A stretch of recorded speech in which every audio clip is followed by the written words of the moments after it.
हिमाचल प्रदेश विधानसभा चुनाव में प्रचार के लिए प्रियंका गांधी वाड्रा मुख्यमंत्री जयराम ठाकुर के गृह जिला मंडी में पहुंची।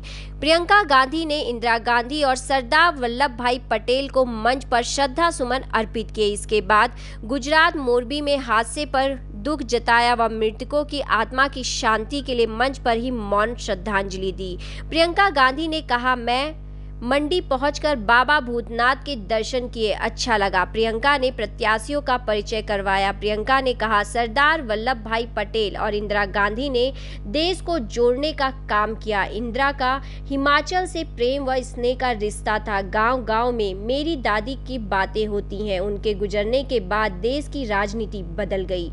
आज पैसे व मीडियाबाजी का बोलबाला है।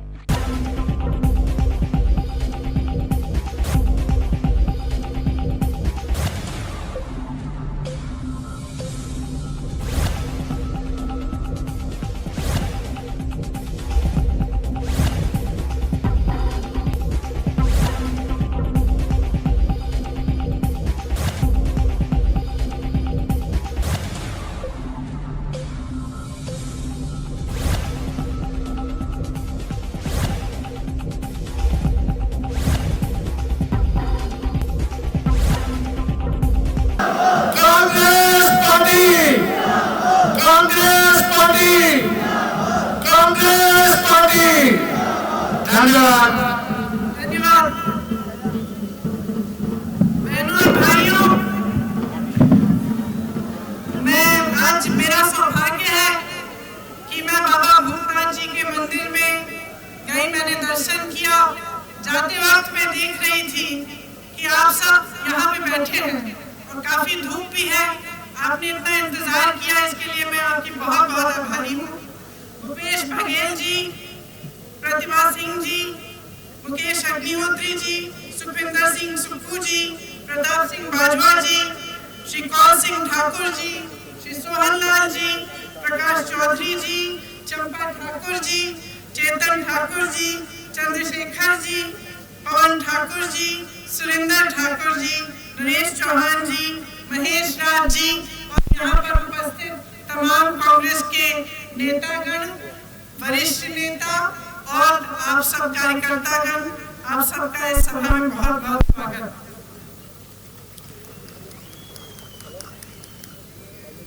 आज जैसे आप सबने कहा, हम दो महापुरुषों की याद करते हैं। सरदार पटेल जी, जिनका आज जन्मदिन था, जिन्होंने देश को जोड़ने के लिए, अपने कर्तव्य को निभाने के लिए दिन रात एक किया।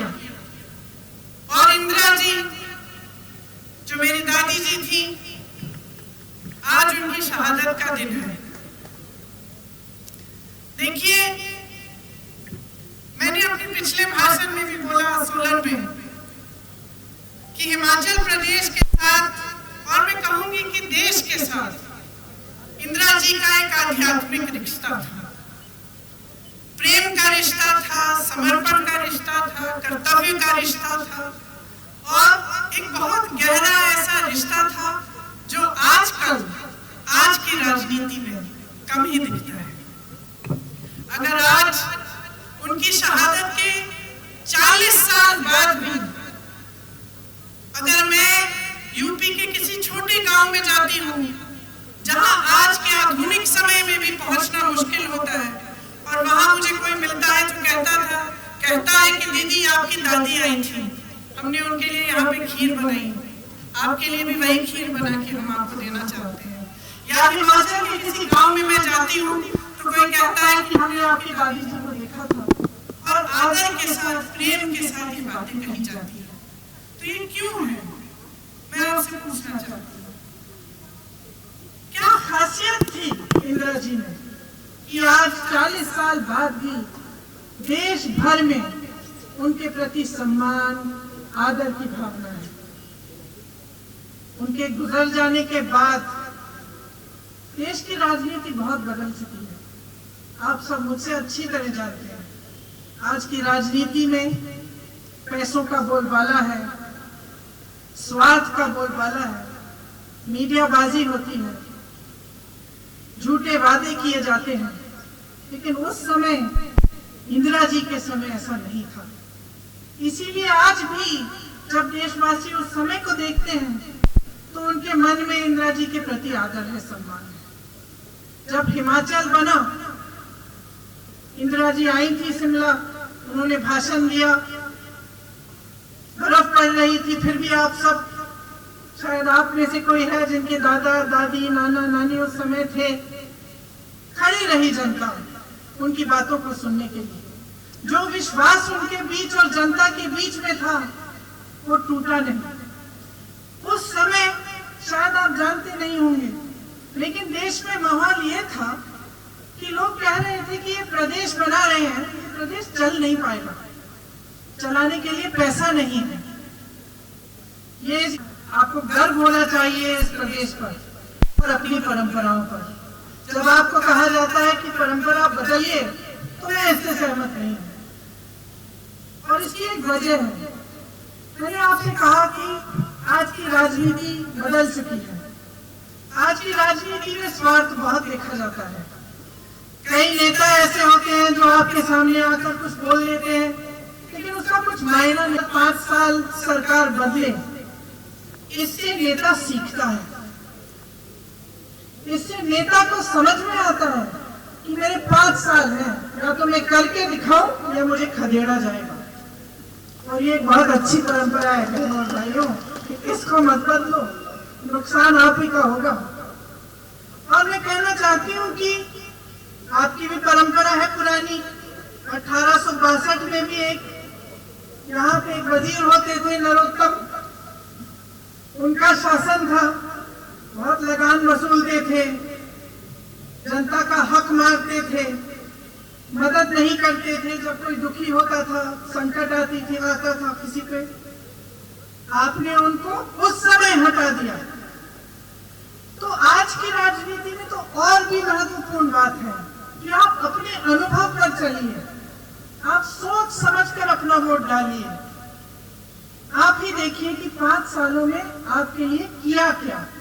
हाँ, ये सच है कि बड़े बड़े नेता हिमाचल के हैं, लेकिन उन्होंने अपने लिए किया कि आपके लिए किया। यहाँ के मुख्यमंत्री हैं, क्या किया है इस पूरे जिले के लिए? शायद अपने दायरे में, अपनी विधानसभा में काम किया, उसके बाहर क्या किया? यहाँ के युवाओं की क्या स्थिति है? क्या रोजगार बने हैं? यहाँ कितने युवा बैठे हैं, जरा हाथ उठाओ, बताओ। रोजगार मिला है पिछले 5 सालों में? क्यों नहीं मिला? आपको मालूम है कि 63,000 नौकरियां खाली पड़ी, पद खाली पड़ी है, सरकारी पद है। 63,000 सरकारी पद खाली है, आपको नौकरी नहीं मिल रही है, आपको रोजगार नहीं मिल रहा है। कभी आपने पूछा है क्यों? क्योंकि नियत नहीं है।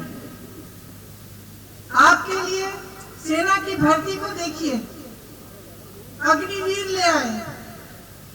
आप कह रहे हैं देश को कि आप देश के लिए शहीद होने के लिए आप तैयार हैं।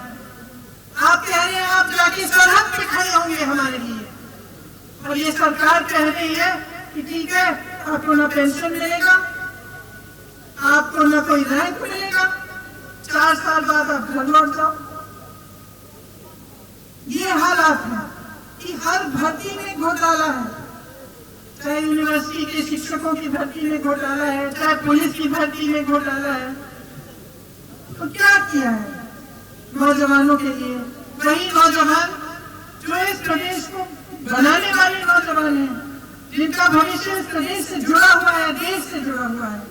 उसी तरह से आप देखिए पिछले 5 सालों में कमर तोड़ महंगाई, दूध, दही, आटा, सरसों का तेल, पेट्रोल, नाम लीजिए, महंगा हो गया। जीएसटी लगा दी। यहाँ पे सेब के बागवान वाले हैं, आप जानते हैं कि उसके पैकिंग के गत्ते में भी जीएसटी बढ़ा दी है। तो हर तरफ से आपको मारा जा रहा है, चाहे महंगाई से, बेरोजगारी से। यहाँ के कर्मचारियों ने इस प्रदेश को बनाया, शायद इस प्रदेश में सबसे ज्यादा कर्मचारी होंगे पूरे देश भर में से। तो ये वही राजनीति है जिसके बारे में मैं बात कर रही थी, स्वार्थ की राजनीति है। आपके सामने आकर कुछ भी वादा हो सकता है, लेकिन वो जमीन पे नहीं उतरेगा, वो सच्चाई में नहीं बदलेगा। तो आप ही सोचिए कि आगे 5 सालों में आप चाहते क्या हैं। मैं तो कहती हूँ कि सरकार बदल दीजिए, अपना भविष्य बदल दीजिए। आपसे इन्होंने पुराना पेंशन छीना, हम आपको पुराना पेंशन वापस देंगे। आपसे डिग्री छीनी, आपसे रोजगार छीना, हम आपको देना चाहते हैं। सैनिकों के लिए इन्होंने अग्निवीर की स्कीम निकाली, हम आपको रैंक और आपका पेंशन देना चाहते हैं। हम आपको शिक्षित करना चाहते हैं, आपके प्रदेश को आगे बढ़ाना चाहते हैं। जितने भी यहाँ नेता बैठे हैं और जो हमारे प्रत्याशी हैं, वो आपके प्रति समर्पित हैं, आपके लिए दिन रात एक करके दिखाएंगे। इसीलिए इस चुनाव में अगर आप अपना मन बनाएं और एक बार फिर वही परंपरा रखें जिनको ये तोड़ना चाहते हैं, कांग्रेस की सरकार बने, तो आपको खुद अनुभव होगा कि एक नई राजनीति, एक अलग राजनीति जो आपकी भलाई के लिए चलती हो, जो आपके हित में काम करती हो, वो आपको दिखेगी। तो मैं आशा करती हूँ आप सबने मेरी वोटिंग के दिन भी आप मेरी बातों को याद रखेंगे। आप देख रहे हैं सक्षम न्यूज इंडिया, सबसे पहले सबसे तेज।